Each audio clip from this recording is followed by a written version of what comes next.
remercie beaucoup mes partenaires qui m'ont juste dit que je n'avais pas le droit de me lever quand Alain allait m'appeler. Alors, ça vous donne un petit aperçu de notre façon de fonctionner. Pour vous situer un peu, d'abord pour ceux qui ne me connaissent pas, je dis souvent que je gagne ma vie comme psychologue et je la dépense dans des projets artistiques. Alors, c'est deux choses complémentaires, pas seulement financièrement, mais aussi parce qu'en psychologie, je m'intéresse beaucoup aux bienfaits de l'expression artistique pour l'individu et pour la communauté. Alors, je me suis installée en région, ça fait déjà une quinzaine d'années. Et évidemment, j'ai constaté que l'offre culturelle n'était pas la même qu'à Montréal. Et aussi, quand mes enfants ont commencé l'école, ça m'a fait un petit choc de voir que les arts étaient comme à peu près absents de l'école. Alors, à ce moment, dans cette période-là, il y a une personne au ministère de l'Éducation qui a eu l'excellente idée de créer un programme d'intégration de la culture dans les activités d'apprentissage à l'école primaire. Et la personne a eu aussi l'excellente idée de m'appeler pour me demander de siéger sur le comité de sélection des projets, ce qui m'a permis de très bien connaître le programme et d'aller voir des artistes locaux et l'équipe école pour leur proposer des projets. Donc ça a donné lieu à 3 projets qui sont faits sur 3 années. On a peut-être des photos ici de la montagne magique qui était une performance artistique au Mont-Ham.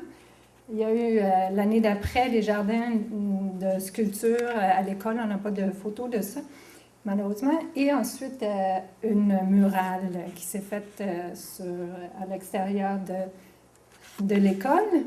Donc, c'était mes débuts dans l'art social. Et malheureusement, même un projet terminé comme celui-là, c'est pas gagné qui restera toujours là parce que quand la commission scolaire a fait des rénovations à l'école, on a essayé de se battre fort pour que l'œuvre reste là. De toute évidence, on n'a pas tout à fait la même vision d'une œuvre d'art à son école. Alors, l'œuvre a perdu de son intégrité, a perdu son pouvoir d'attraction. Il n'a pas complètement disparu. Elle n'a pas complètement disparu, mais bon. Donc, voilà. C'est un exemple de la difficile concertation entre artistes et décideurs. L'art social, ou l'art en général, c'est probablement toujours une éducation à continuer tout le temps. Alors, j'ai continué quand même.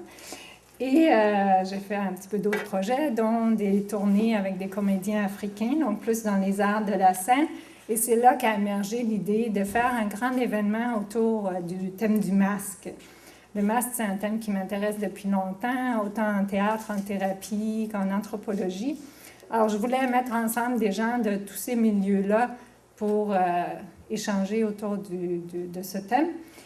Et pour moi, c'était d'emblée clair que ça devait être un événement international parce que la pratique artistique est tellement diversifiée à travers le monde et c'est de ça que je voulais rendre compte.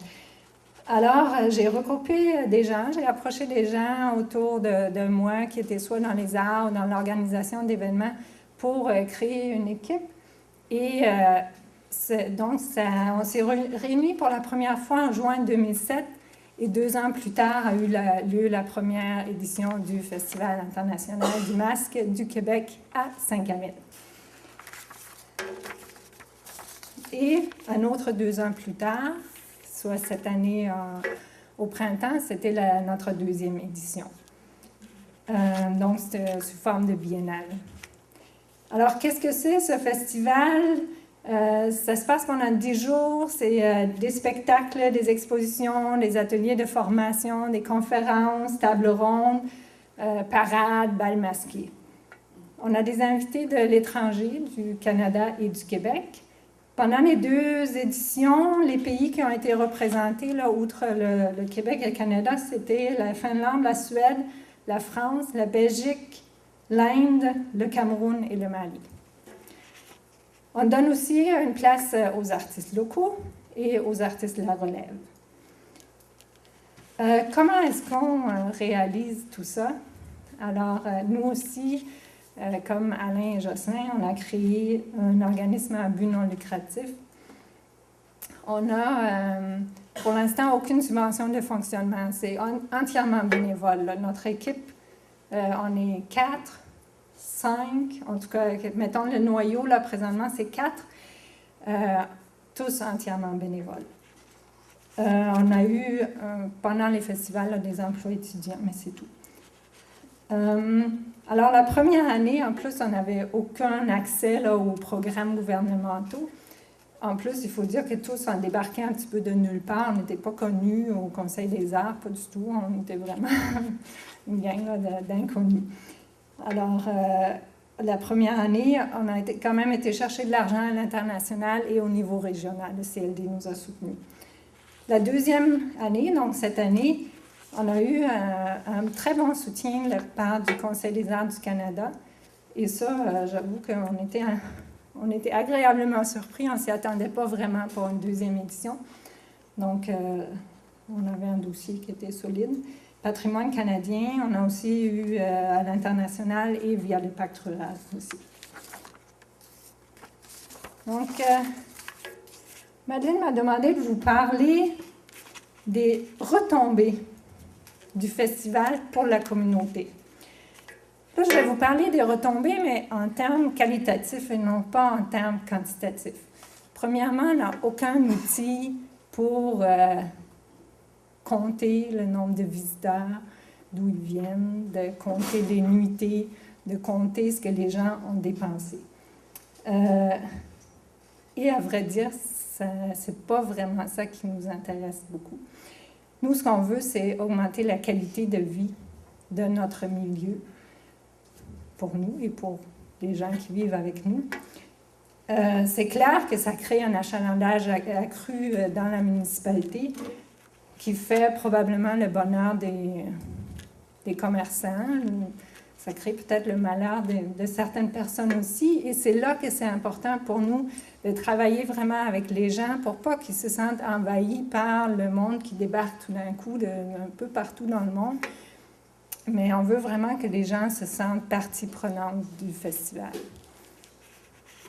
Alors, je pense qu'on a entendu parler ce matin amplement de cet aspect-là qui fait partie du développement durable, justement.